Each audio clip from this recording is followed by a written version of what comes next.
Oi, pessoal, sejam bem-vindos ao Mosaicos Miscelâneos. Eu sou o Matheus e nesse vídeo a gente vai fazer a leitura do capítulo 12 do livro Percy Jackson e o Último Olimpiano. A gente tá aqui já há um tempinho juntos e vamos continuar embarcando nessa aventura que é esse livro aqui. Esse canal, é importante dizer isso, que esse projeto é um projeto Ler para quem não pode. Aqui você encontra outras temáticas. Então é importante que você entre aqui e explore, caso seja o seu primeiro contato com a gente. Nós temos vários outros leitores e vai ser uma grande aventura poder compartilhar com você, uma grande alegria, esse mundo dos livros, né? Através da nossa voz. Então, é importante que você fique com a gente até o fim. Então, se inscreva nesse canal, é importante manter o contato com a gente para sempre acompanhar as novidades. Também temos o nosso perfil lá no Instagram, então, Mosaicos Miscelâneos no Instagram, para você ficar por dentro de informações que vão sair por aqui. Outros projetos também, como livros nacionais, você também vai encontrar por aqui. Sem mais enrolações, vamos para a leitura do nosso capítulo. Vamos lá. Capítulo 12. Rachel fecha um péssimo acordo. Agarrei Will Solace do chalé de Apollo e disse a seus irmãos que continuassem procurando Michael e Anne. Pegamos uma Yamaha FZI de um motoqueiro desacordado e seguimos para o plaza a uma velocidade que teria provocado um ataque cardíaco em minha mãe. Eu nunca tinha pilotado uma moto daquele porte, mas não era mais difícil do que cavalgar um Pégaso. No trajeto, notei que muitos pedestais que normalmente exibiam estátuas estavam vazios. O plano 23 parecia estar funcionando. Eu só não sabia se isso era bom ou ruim. Levamos apenas 5 minutos para chegar ao plaza. Um hotel antiquado, revestido de pedras brancas e com telhado azul de 2 águas, no canto sudeste do Central Park. Taticamente falando, o plaza não era o melhor lugar para um quartel-general. Não era o edifício mais alto da cidade, nem o mais central, mas tinha o estilo old school e havia atraído muitos semideuses famosos ao longo dos anos, como os Beatles e Alfred Hitchcock. Então deduzi que estávamos em uma boa companhia. Acelerei a Yamaha por cima do meio-fio e parei junto à fonte diante do hotel. Will e eu saltamos. A estátua no topo da fonte falou. Ah, certo. Suponho que também queiram que eu vigie sua moto. Tratava-se de uma estátua de bronze em tamanho natural, de pé, no meio de uma tigela de granito. Usava um tecido de bronze em torno das pernas e segurava uma cesta de frutas de metal. Eu nunca prestara muita atenção a ela, mas também ela nunca falara comigo. Você é Deméter? Perguntei. Uma maçã de bronze passou rente à minha testa. Todo mundo me toma por Deméter, queixou-se. Sou Pamona, a deusa romana da abundância. Mas por que você se interessaria? Ninguém liga para os deuses menores. Se ligassem, não estariam perdendo essa guerra. 3 vivas para Morfeu e Hecate. É o que eu digo. Olha a moto, falei. Romana praguejou em latim e atirou mais frutas, enquanto Will e eu corríamos na direção do hotel. Na verdade, eu nunca estivera no interior do plaza. O saguão impressionava com os candelabros de cristal e aquelas pessoas ricas desacordadas. Mas não prestei muita atenção a isso. Alguns caçadores nos indicaram os elevadores e subimos para as suítes de cobertura. Os semideuses tinham ocupado completamente os andares superiores. Campistas e caçadores estavam jogados no sofá, lavando-se nos banheiros, arrancando cortinas de seda para usar como atadura em seus ferimentos e servindo-se de lanchinhos e refrigerantes dos frigobares. Alguns lobos bebiam água dos vasos sanitários. Fiquei aliviado ao ver que tantos dos meus amigos haviam sobrevivido àquela noite, mas todos pareciam esgotados. Percy! Jake Manson bateu em meu ombro. Estamos recebendo relatórios. Mais tarde, eu disse. Onde está Annabeth? No terraço. Está viva, cara. Mas passei por ele como um empurrão. Em outras circunstâncias, eu teria adorado a vista do terraço. Dava para o Central Park. A manhã estava clara e resplandecente, perfeita para um piquenique, uma caminhada ou qualquer outra coisa, exceto lutar contra monstros. Annabeth estava deitada em uma espreguiçadeira, rosto pálido e pontilhado de suor. Embora estivesse debaixo de cobertores, ela tremia. Selena Beauregard enxugava sua testa com um pano úmido. Will e eu abrimos caminho em meio a uma multidão de filhos de Atena. Will tirou as ataduras de Annabeth para examinar os ferimentos e teve vontade de desmaiar. O sangramento havia parado, mas o corte parecia profundo. A pele em torno do corte tinha um tom esverdeado horrível. Annabeth? Minha voz falhou. Ela recebera a facada em meu lugar. Como pude deixar que isso acontecesse? Tinha veneno na lâmina, murmurou ela. Bem estúpido da minha parte, não? Wilson Lasso soltou o ar, aliviado. Não é tão ruim, Annabeth. Mais alguns minutos e estaríamos em apuros. Mas o veneno ainda não passou do ombro. Fique deitada, imóvel. Alguém me dê um pouco de néctar. Peguei um cantil. Will limpou o ferimento com a bebida divina, enquanto eu segurava a mão de Annabeth. Ai! Ela gemiu. Ai! Ai! Ela apertava tanto meus dedos que eles ficaram roxos, mas Annabeth continuou imóvel, como Will pediu. Selena murmurava palavras de encorajamento. Will colocou uma pasta prateada sobre o ferimento e cantarolou em grego antigo, um hino a Apolo. Então, cobriu o local com ataduras limpas e levantou-se, trêmulo. O processo de cura devia ter consumido grande parte de sua energia. Ele estava quase tão pálido quanto Annabeth. Isso deve bastar, disse ele. Mas vamos precisar de alguns suprimentos dos mortais. Pegou um pedaço de papel de carta do hotel, fez algumas anotações e entregou a um dos filhos de Atena. Tem uma aduane, Reggie, na Quinta Avenida. Normalmente eu nunca roubaria. Eu sim, ofereceu-se Travis. Will fuzilou com o olhar. Deixe dinheiro ou dracmas, o que você tiver aí. Mas isto é uma emergência. Tenho a sensação de que vamos ter muito mais gente para tratar. Ninguém discordou, mas havia praticamente nenhum semideus que já não estivesse ferido, exceto eu. Venham, caras, chamou Travis Stoll. Vamos dar um espaço, Annabeth. Temos uma farmácia para saquear, quer dizer, visitar. Os semideuses voltaram para dentro do quarto. Jake Manson agarrou meu ombro enquanto estava saindo. Vamos conversar mais tarde. Mas está tudo sob controle. Estou usando o escudo de Annabeth para ficar de olho nas coisas. O inimigo retirou-se ao nascer do sol. Não tenho certeza do porquê. Temos uma sentinela em cada ponte e em cada túnel. Obrigado, cara. Falei. Jake assentiu. Descanse. Ele fechou as portas do terraço ao sair, deixando Selena, Annabeth e eu sozinhos. Selena passou o pano úmido na testa de Annabeth. A culpa é minha, disse ela.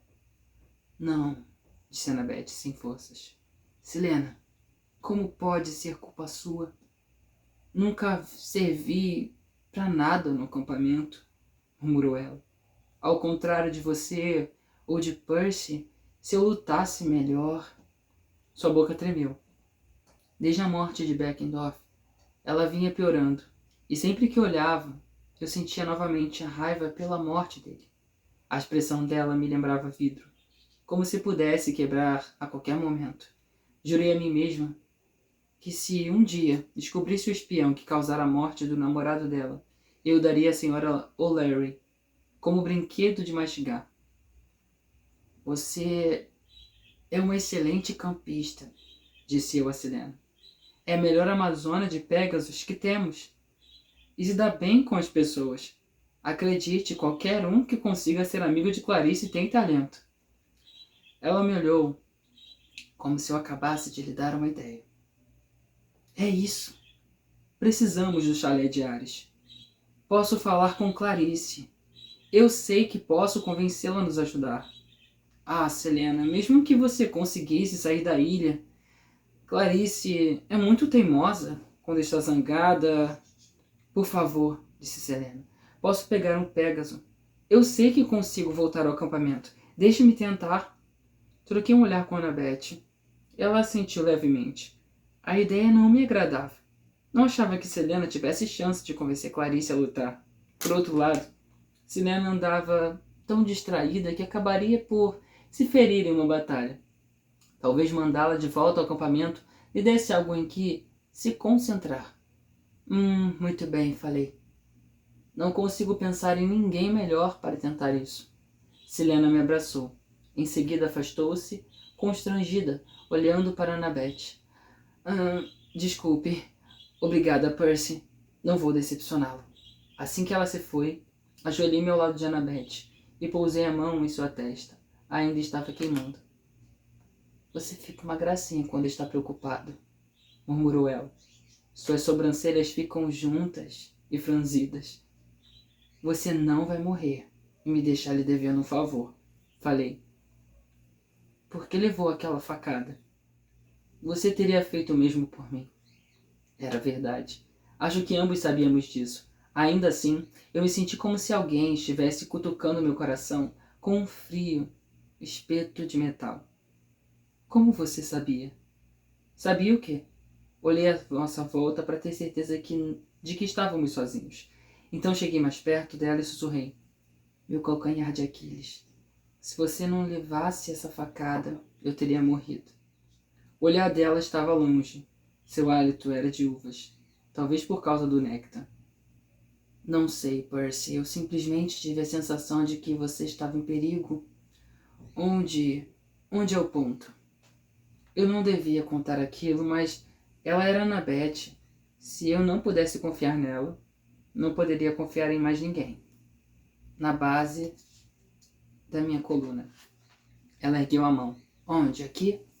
Ela pôs a mão nas minhas costas e minha pele formigou. Conduzi meus dedos ao ponto que me conectava à minha vida mortal. 1000 volts de eletricidade pareceram percorrer meu corpo. Você me salvou, falei. Obrigado. Ela tirou a mão, mas eu continuei a segurá-la. Então, você está me devendo, disse ela fraca. Conte-me uma novidade. Ficamos observando o sol elevar-se sobre a cidade. O trânsito àquela hora já deveria ser intenso, mas não havia carros buzinando, nem a multidão alvoroçada nas calçadas. À distância, eu podia ouvir o alarme de um carro ecoar pelas ruas. Uma coluna de fumaça negra espirolava em direção aos céus, em algum ponto do Harley.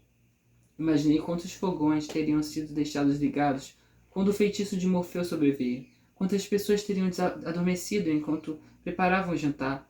Logo haveria mais incêndios. Todos em Nova York estavam em perigo, e todas aquelas vidas dependiam de nós. Você me perguntou por que Hermes estava furioso comigo, disse Annabeth. Ei, você precisa descansar. Não, eu quero lhe contar. Isso me incomoda há muito tempo. Ela se encolheu ao mexer o ombro. Ano passado, Luke foi me ver em São Francisco. Pessoalmente, senti-me como se ela acabasse de me acertar com um martelo. Ele foi até a sua casa? Isso, foi antes de entrarmos no labirinto. Antes, ela relutou, mas eu sabia o que ela queria dizer. Antes de ele se transformar em Cronos. Ele foi com uma bandeira branca. Disse que só queria 5 minutos para conversarmos. Parecia assustado, Percy. Contou-me que Cronos ia usá-lo para dominar o mundo. Disse que queria fugir como nos velhos tempos e queria que eu fosse com ele. Mas você não acreditou? É claro que não. Pensei que fosse um truque. Além disso, bem, muita coisa tinha mudado desde os velhos tempos. Eu disse a Luke que não havia a menor chance. Ele ficou furioso. Disse que então eu devia tentar derrotá-lo ali mesmo, porque aquela seria a minha última oportunidade. O suor brotou novamente em sua testa. A história estava consumindo grande parte de sua energia. Está tudo bem, falei. Tente descansar um pouco. Você não compreende, Percy. Hermes tinha razão. Talvez se eu tivesse ido com ele, pudesse tê-lo feito mudar de ideia. Ou eu tinha uma faca. Luke estava desarmado. Eu poderia tê-lo matado? Completei. Você sabe que isso não seria certo. Ela fechou os olhos, bem apertados. Luke disse que Cronos iria acusá-lo como um meio de vencer. Foram estas as palavras dele. Cronos usaria Luke e se tornaria ainda mais poderoso. Foi o que ele disse. E foi o que ele fez, disse eu. Ele se apossou do corpo de Luke. Mas e se o corpo de Luke for apenas uma transição? E se Cronos tiver um plano para se tornar ainda mais poderoso? Eu poderia tê-lo detido. A guerra é culpa minha. A história dela me fez ter a sensação de estar de volta ao Estinge, dissolvendo-me lentamente. Lembrei-me do verão anterior, quando Jano, o deus dos duas cabeças, advertira Annabeth de que ela teria de fazer uma escolha importante. Isso foi depois de ela ver Luke. Pan também lhe dissera algo. Você terá um papel muito importante, embora talvez não seja o que você imaginou. Eu queria perguntar a ela sobre a visão de Estia. A visão que Estia me mostrara sobre seus primeiros dias com Luke e Thalia. Eu sabia que isso tinha algo a ver com a minha profecia, mas não entendia o que. Antes que eu pudesse reunir coragem, a porta do terraço se abriu. Connor Stowe entrou. Percy, ele olhou para Annabeth, como se não quisesse dizer nada ruim na frente dela. Mas eu podia ver que as notícias não eram boas. A senhora O'Leary acaba de voltar com Groover. Acho que você deveria falar com ele. Groover estava fazendo um lanche na sala de estar. Estava vestido para combate. Usava uma camisa blindada feita de casco de árvore e fios tecidos, com um porrete de madeira e a flauta de bambu pendendo no seu cinto.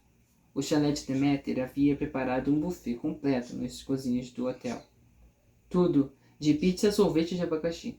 Infelizmente, Groover estava comendo a mobília. Ele já mastigara o estofado de uma elegante cadeira e agora ruía o descanso de braço. Cara, disse eu, só tomamos este lugar emprestado. Bé! Havia enchimento espalhado por todo o seu rosto. Desculpe, Percy. É que são móveis Luís XVI. São deliciosos. Além disso, eu sempre como a mobília quando fico nervoso, completei. Sei disso. Então, o que houve? Ele bateu os cascos. Já soube de Annabeth. Ela vai ficar bem. Está descansando. Groover respirou fundo. Ótimo. Mobilizei a maior parte dos espíritos da natureza na cidade. Bem, os que me ouvem, pelo menos. Ele esfregou a testa. Eu não tinha a menor ideia de que bolotas de cavalo podiam ser tão dolorosas. De qualquer forma, estamos ajudando como podemos. Groover me contou sobre os combates que tinham visto. Eles haviam coberto principalmente a parte alta da cidade, onde não tínhamos semideus o suficiente. Cães infernais haviam aparecido por toda parte, vigiando nas sombras para dentro de suas linhas, e as tríades e os sátiros haviam se incumbido de combatê-los. Um dragão jovem tinha aparecido no Harley, e uma dúzia de ninfas do bosque morrera até que o monstro finalmente fosse derrotado. Enquanto Groover falava, Thalia entrou na sala com duas de suas tenentes. Fez um gesto severo com a cabeça em minha direção. Saiu para dar uma olhada em Annabeth, voltou e ficou ouvindo Groover completar seu relatório. Os detalhes cada vez piores.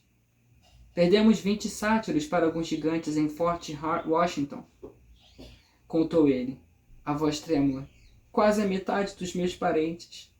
No fim, os espíritos do rio conseguiram afogar os gigantes, mas Thalia pendurou o ombro no seu arco. Percy, as forças de Cronos continuam se congregando em todas as pontes e túneis. E Cronos não é o único titã. Uma de minhas caçadoras avistou um homem imenso, com uma armadilha dourada, reunindo um exército no litoral de Jersey. Não sei quem é, mas ele irradia poder como somente um titã ou um deus seria o capaz. Lembrei-me do titã dourado em meu sonho, aquele que rompeu em chamas no monte Otris. Ótimo, falei. Alguma notícia boa? Thalia encolheu os ombros. Vedamos os túneis do metrô para Manhattan. Minhas melhores especialistas em armadilhas cuidaram disso.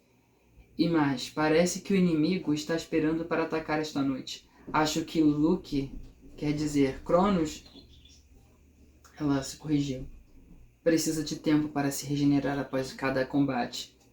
Ele ainda não está confortável em sua nova forma e grande parte de seu poder está sendo consumida na desaceleração do tempo em torno da cidade. Groover concordou. A maior parte de suas tropas é mais poderosa à noite, também. E vão voltar depois que o sol se pôr. Tentei pensar com clareza. Ok. Alguma notícia dos deuses? Thalia sacudiu a cabeça. Sei que Lady Artemis estaria aqui se pudesse. Athena também, mas Zeus ordenou que fiquem ao lado dele. A última notícia que tive foi que Tífon estava destruindo o vale do rio Ohio. Deve alcançar os montes Alpalaches no meio-dia. Portanto, a melhor das hipóteses, ponderei, temos mais 2 dias até ele chegar. Jake Manson pigarreou. Ele estivera ali tão silencioso que quase havia me esquecido de sua presença. Percy, há mais uma coisa, disse ele. O fato de Cronos ter aparecido na ponte de Williamsburg, como se soubesse que você ia para lá. Além disso, ele desviou as tropas para os nossos pontos mais fracos. Assim que nos posicionávamos, ele mudava de tática.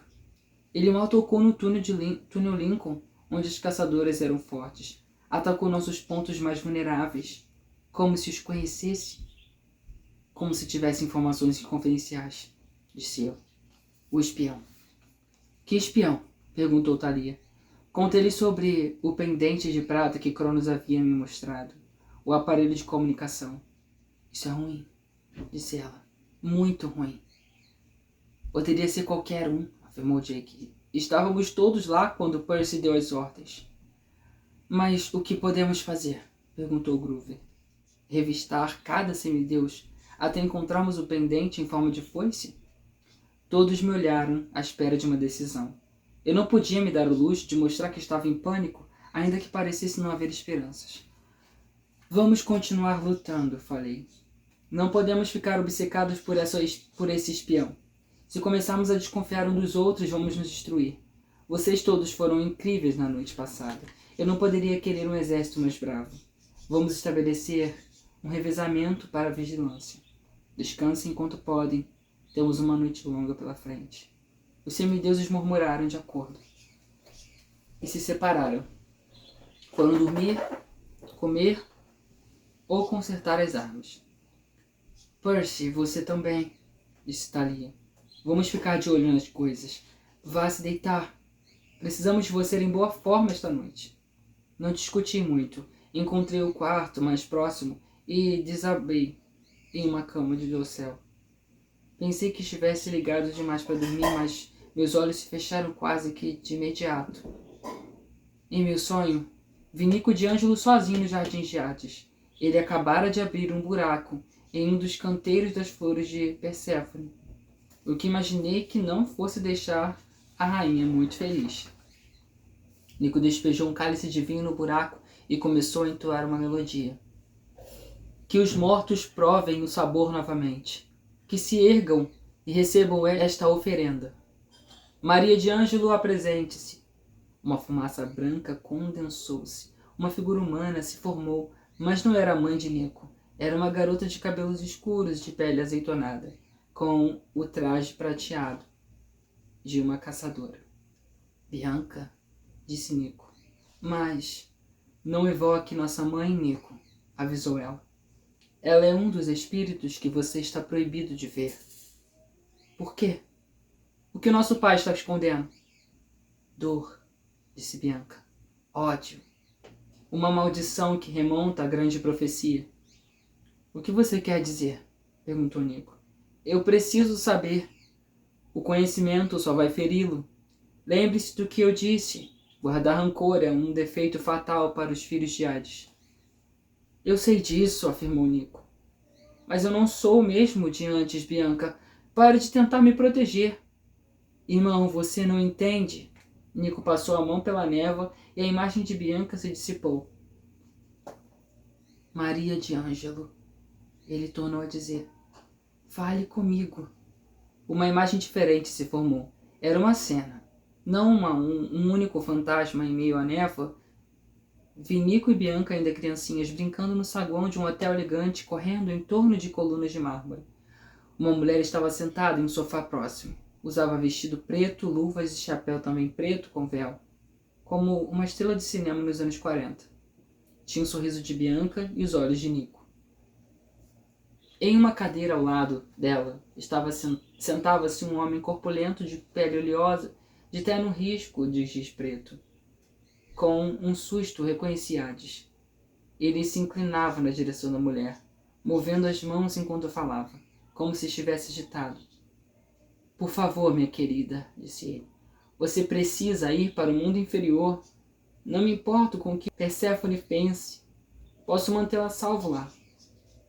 Não, meu amor, ela falava com sotaque italiano. Criar nossos filhos na terra dos mortos? Não farei isso. Maria, me escute. A guerra na Europa pôs os outros deuses contra mim. Uma profecia foi feita. Meus filhos não estão mais em segurança. Poseidon e Zeus me forçaram a um acordo. Nenhum de nós deve ter mais filhos semideuses. Mas você tem Nico e Bianca, certamente. Não. A profecia adverte sobre uma criança que completa 16 anos. Zeus decretou que os filhos que tenho agora devem ser levados para o acampamento meio-sangue para treinamento adequado. Mas eu sei o que ele quer dizer. Na melhor das hipóteses, eles serão vigiados, aprisionados, doutrinados contra o pai. E o mais provável é que ele não vá se arriscar. Não vai permitir que meus filhos semideuses cheguem aos 16 anos. Vai encontrar uma forma de destruí-los e eu não vou correr esse risco. Certamente, disse Maria. Vamos ficar juntos. Zeus é um imbecile. Não pude deixar de admirar a coragem dela, mas Hades olhou para o teto nervoso. Maria, por favor.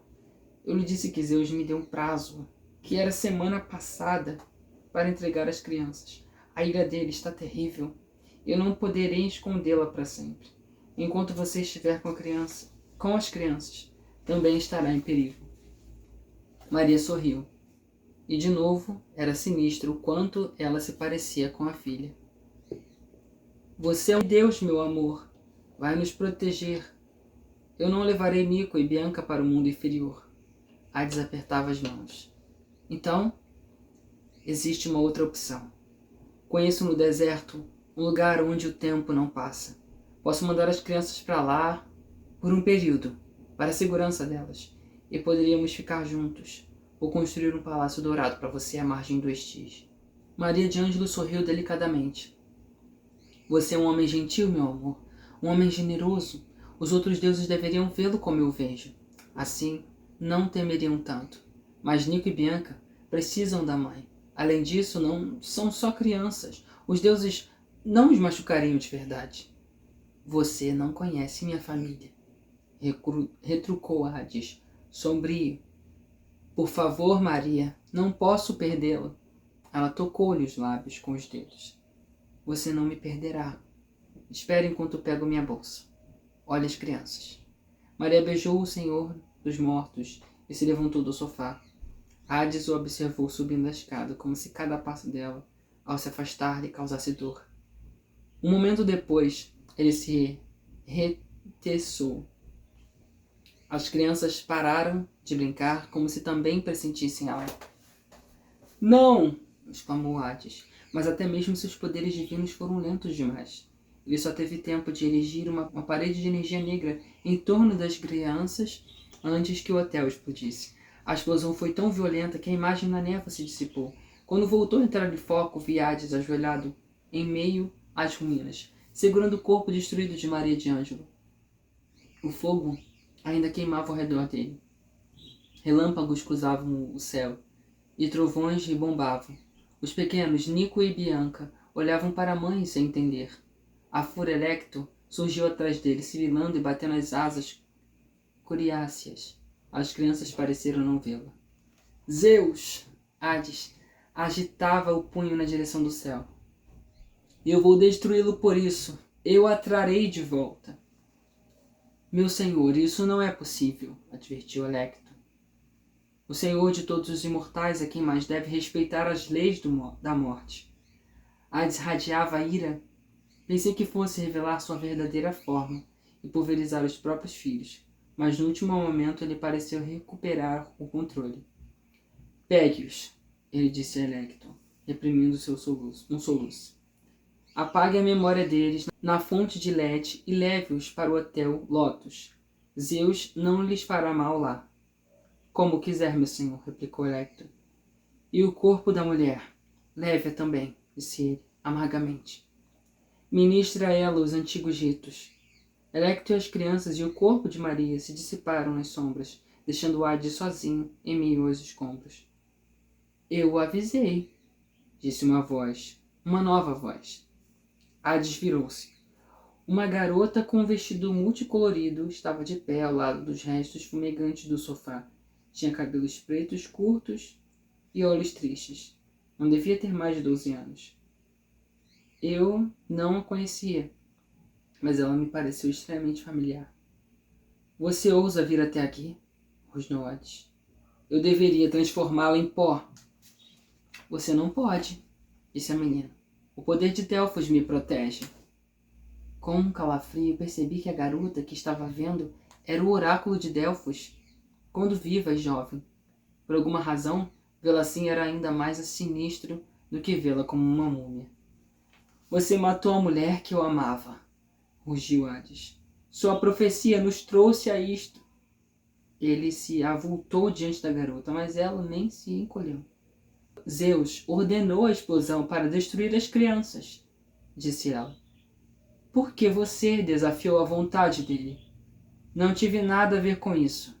E avisei a você que ia se esconder-se antes. Não pude. Maria não deixou. Além disso, elas eram inocentes. Mas são seus filhos. E isso os torna perigosos. Mesmo que os esconda no Hotel Lotus, só estará adiando o problema. Nico e Bianca jamais poderão voltar ao mundo para que não completem 16 anos. Por causa de sua assim chamada grande profecia, vocês me obrigaram a fazer um juramento de não ter outros filhos. Não me deixaram nada. Eu prevejo o futuro, disse a garota. Não posso mudá-lo. Um fogo negro iluminou os olhos de Deus, e eu sabia que algo de mal estava vindo. Eu queria gritar para que a garota se escondesse ou corresse. Então, oráculo, ouça as palavras de Hades, grunhiu ele. Talvez eu não possa trazer Maria de volta. Tampouco posso causar a você uma morte prematura. Mas sua alma ainda é mortal, e eu posso amaldiçoá-la. Os olhos da garota se arregalaram. Você não... Eu juro, disse Hades, que enquanto meus filhos permanecerem proscritos, enquanto eu padecer sob a maldição de sua grande profecia, o oráculo de Delfos jamais vai ter outro hospedeiro mortal. Você nunca descansará em paz. Ninguém vai tomar seu lugar. Seu corpo vai murchar e morrer. E o espírito do oráculo ainda estará preso dentro dele. Você proferirá suas profecias amargas até se esfarelar e se transformar em nada. O oráculo morrerá com você. A menina gritou e a imagem nevoada se desfez em fiapos. Nico caiu de joelhos no jardim de Perséfone, o rosto branco com o choque. De pé diante dele estava o verdadeiro Hades, avultuando-se em seu manto negro e olhando severamente para o filho. O que exatamente você pensa que está fazendo? Perguntou a Nico. Uma explosão negra tomou conta dos meus sonhos. E então o cenário mudou. Rachel Elizabeth Dare caminhava por uma praia de areias brancas. Usava maiô com uma camiseta enrolada na cintura. Os ombros e o rosto estavam queimados de sol. Ela ajoelhou-se e começou a escrever na arrebentação com o dedo. Tentei decifrar as letras. Pensei que minha dislexia estivesse me atrapalhando, até perceber que ela estava escrevendo em grego antigo. Aquilo era impossível. O sonho tinha de ser falso. Rachel terminou de escrever algumas palavras e murmurou: Que diabos? Eu sei ler grego, mas só reconheci uma palavra, antes que o mar as desmanchasse. Meu nome, Perseus. Rachel, de repente, pôs-se de pé e recuou, afastando-se da arrebentação. Ah, deuses! Ela disse. É isso! Ela virou-se e correu, levantando a areia enquanto voltava, em disparada, para a mansão da família. Subiu ruidosamente os degraus da varanda, ofegante. Seu pai levantou os olhos do Wall Street Journal. Pai! Rachel marchou até ele. Precisamos voltar. A boca de seu pai se contorceu, como se ele estivesse tentando se lembrar de como sorrir. Voltar? Acabamos de chegar aqui. Há uma confusão em Nova York. Percy está em perigo. Ele ligou para você? Não, não exatamente. Mas eu sei. É um pressentimento. O Sr. Dare dobrou o jornal. Sua mãe e eu esperamos muito tempo por essas férias. Não esperaram nada, vocês dois odeiam a praia. Só são teimosos demais para admitir. Olhe, Rachel, estou lhe dizendo que está acontecendo alguma coisa errada em Nova York. A cidade inteira, não sei exatamente o que é, mas Nova York está sendo atacada. O pai dela suspirou. Acho que teríamos ouvido alguma coisa desse tipo no noticiário. Não, insistiu Rachel. Não esse tipo de ataque. Você já recebeu algum telefonema desde que chegou aqui? O pai franziu a testa. Não. Mas é um fim de semana, em pleno verão. Você sempre recebe ligações. Admita que isso é estranho. Não podemos simplesmente ir embora. Gastamos muito dinheiro. O pai hesitou. Olha, disse Rachel. Papai, Percy precisa de mim. Tenho uma mensagem para ele. É questão de vida ou morte. Que mensagem? Do que você está falando? Não posso lhe dizer. Então, não pode ir. Rachel fechou os olhos, como se estivesse reunindo coragem. Pai, deixe-me ir. E eu faço um acordo com você. Ele sentou-se mais à frente na cadeira. De acordos, ele entendia. Estou ouvindo. Academia de Moças de Clarion. Vou para lá no outono. Sem queixas, mas precisa me levar para Nova York. Agora. Ele ficou em silêncio por um longo momento. Então, abriu o telefone e fez uma ligação. Douglas, prepare o avião. Vamos partir para Nova York. Sim, imediatamente. Vou retribuir, papai. Rachel disse e atirou-se nos braços do pai, que pareceu surpreso, como se ela nunca o tivesse abraçado. Ele sorriu, mas sua expressão era fria. Ele observava como se não estivesse vendo sua filha, mas apenas a jovem que ele queria que ela fosse, assim que a academia de Clarion acabasse o trabalho com ela. Sim, Rachel, concordou ele. Certamente vai. A cena desapareceu gradualmente, enquanto eu murmurava em meu sono. Rachel, não. Eu ainda me debatia e me revirava quando Thalia me sacudiu para me acordar. Percy, venha. Já estamos no fim da tarde, temos visitas. Eu me sentei, desorientado. A cama era confortável demais e eu detestava dormir no meio do dia. Visitas? Perguntei. Um titã quer vê-lo. Em uma trégua. Thalia assentiu sombriamente. Ele traz uma mensagem de Cronos. E aí, pessoal? O que vocês estão achando já da leitura do livro até aqui, né? Desse caminho até aqui. Eu sei que desde o lançamento da série, um pouquinho antes, não sei se for muito próximo, lançou um outro uma outra continuação do Percy Jackson e os Olimpianos. Eu acho que foi o Cálice dos Deuses. Eu não tenho certeza. Eu tô gostando muito dessa história aqui e dessa confusão toda. E esse capítulo também foi um capítulo bem misto, assim, né? Aconteceu muitas coisas aqui. Annabeth ali, à beira da morte. Uns sentimentos de culpa da parte do Percy, da parte dela, da parte da Selena. E questões acontecendo, o Percy tendo sonho. A gente vendo a explicação aqui da família do Nico.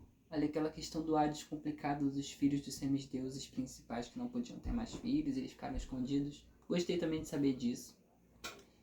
E aquele finalzinho ali, quando a Thalia acorda o Percy e falando que tem um titã ali querendo ver ele. E provavelmente pode ser aquele de ouro que ele tenha visto nos sonhos. Não sabemos. Saberemos nos próximos capítulos. E é isso aí, pessoal. Esse é só as minhas considerações finais. Eu espero que você tenha gostado. Continue aqui ligados nesse canal, nas redes sociais. Tenho certeza que você vai curtir bastante, porque aqui tem de tudo. Gêneros e autores de um monte de lugares aí do nosso mundo. Então, por favor, vou fazer de novo o apelo de se inscrever aqui. Faça comentários do que você está achando. E também compartilhe esse conteúdo com outras pessoas. É isso aí. Até o próximo capítulo. Tchau, tchau.